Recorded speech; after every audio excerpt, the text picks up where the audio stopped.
सबको जय मसीह की। परमेश्वर आप सबको आशीष दे, ब्लेस्ड करे। आज बहुत ही स्पेशल डे है क्योंकि आज गुड फ्राइडे है। आज वो दिन है जिस दिन परमेश्वर ने क्रूस पर अपना प्राण त्यागा था।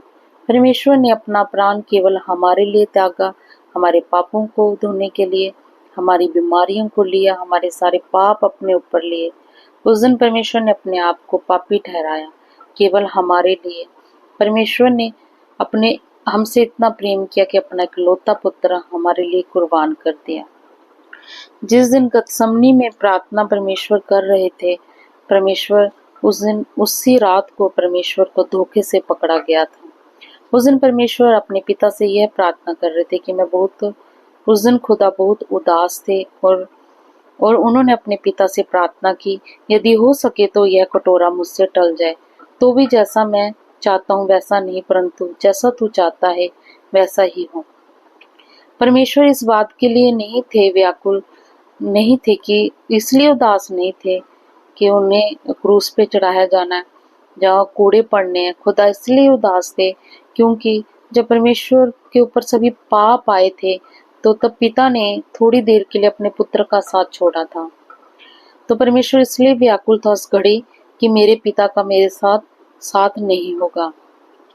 तो भी परमेश्वर ने केवल हमारे लिए कोड़े खाए, मार खाए, ताकि हमें जिंदगी नहीं मिल सके, हम मसीह में नया जीवन पाएं। तब परमेश्वर ने यही कहा था उस वक्त अपने चेलों को, जागते रहो, प्रार्थना करते रहो कि तुम परीक्षा में ना पड़ो। तो हमें हमेशा प्रार्थना करनी चाहिए ताकि हम पर कोई परीक्षा ना आए। हमें हमेशा परमेश्वर के आगे हमें वचन पढ़ने चाहिए, प्रार्थनाएं करनी चाहिए, वचन के अनुसार प्रार्थना करनी चाहिए। खुदा ने फिर अपने पिता से यह प्रार्थना की है, मेरे पिता, यदि यह मेरे पिए बिना नहीं टल सकता तो तेरी इच्छा पूरी हो। पिता ने कितना अनोखा प्रेम हमारे साथ किया कि उसने यदि हमें बनाया तो हमें अकेला नहीं छोड़ा, इस संसार में अपना इकलौता पुत्र हमें दिया। तो पिता ने हमारी खुशी के लिए, हमें बचाने के लिए, चुनो हुओं को बचाने के लिए अपने पुत्र को कुर्बान किया। तो हमें भी परमेश्वर की इस कुर्बानी को याद करना चाहिए। यह कुर्बानी परमेश्वर की व्यर्थ नहीं होनी चाहिए। हमें हमेशा पापों से दूर रहना चाहिए, किसी की निंदा चुगली नहीं करनी चाहिए, हाँ कि हाँ, ना कि ना करनी चाहिए। और हमेशा हमें प्रभु में प्रार्थना में बने रहना चाहिए, वचनों में रहना चाहिए। हमें पाप नहीं करना चाहिए। वह हमारे सारे क्लेशों में शांति देता है। यदि हम क्लेश पाते हैं तो यह हमारी शांति और उद्धार के लिए होता है। तो आज मैं खुदा के आगे प्रार्थना करती हूँ, परमेश्वर हर उस जन के लिए जो इस वक्त प्रार्थना देख रहा है, और उनके लिए भी जिन्होंने मेरे चैनल को सब्सक्राइबर किया है, क्योंकि अब वो मेरी एक फैमिली बन चुकी है। तो मैं उनके लिए भी प्रार्थना दुआ करूंगी, उन्हें भी अपनी प्रार्थना में रखूंगी। तो मैं प्रार्थना दुआ करती हूँ, परमेश्वर जैसे तूने अपने पिता की इच्छा पूरी की, हम सब भी आपकी इच्छा को पूरी करें। जैसे आप चुनुओं से प्रेम करते हैं वैसे हम भी आपसे प्रेम करें।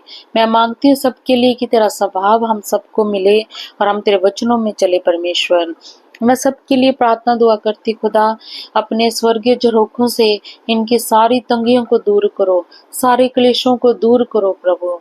ये सारी फाइनेंशियल प्रॉब्लम से परमेश्वर अपने जीवन में इनकी प्रॉब्लम्स को दूर करो खुदावन।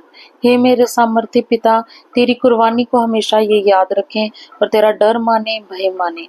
मैं घोषणा करती हूँ इनके जीवनों में कि खुदावन तेरा लहू इनके जीवनों में घोषित करती हूँ, इनके घरों में, इनके शरीरों में तेरा लहू लगाती हूँ पिता परमेश्वर।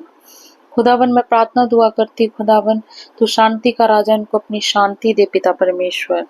ये तेरे वचन का भय माने, इनकी सारी प्रॉब्लम्स को यीशु के नाम में मैं कैंसिल करती हूँ। इनकी जिंदगियों से सारी दुष्ट आत्मा की योजना को मैं इस धरती में बांध देती हूँ यीशु के नाम में। जितने भी पतियों के साथ जिनका लड़ाई झगड़ा यीशु के नाम में सब कैंसिल हो जाए। पति पत्नियों में आपसी प्रेम बने यीशु के नाम में। जो भी पति अपने पति से नाराज है वो यीशु के नाम में अपने पति की पत्नी से सारी नाराजगी को छोड़ के पत्नी से प्रेम से सारे बंद रास्ते ओपन हो जाए यीशु के नाम में। सारे बंद रास्ते ओपन हो जाए यीशु के नाम में। सभी आशीषित ब्लेस्ड यीशु के नाम में हो जाए। मैं घोषणा करती हूँ उनके जीवनों में आशीषित हो जाए यीशु के नाम में, ब्लेस्ड हो जाए यीशु के नाम। आज हमेशा हमें ये याद रखना चाहिए कि खुदा ने हमारे लिए जान दी है। तो आज जो भी किसी पाप में पड़ा, वो अपने पापों को छोड़कर परमेश्वर की इस कुर्बानी को याद करे। मैं तुम्हारे जीवनों में डिक्लेयर करती हूँ कि परमेश्वर की इस कुर्बानी को तुम हमेशा याद करो यीशु के नाम में। मैं इन प्रार्थना को यीशु के नाम में मांगती हूँ। आमीन।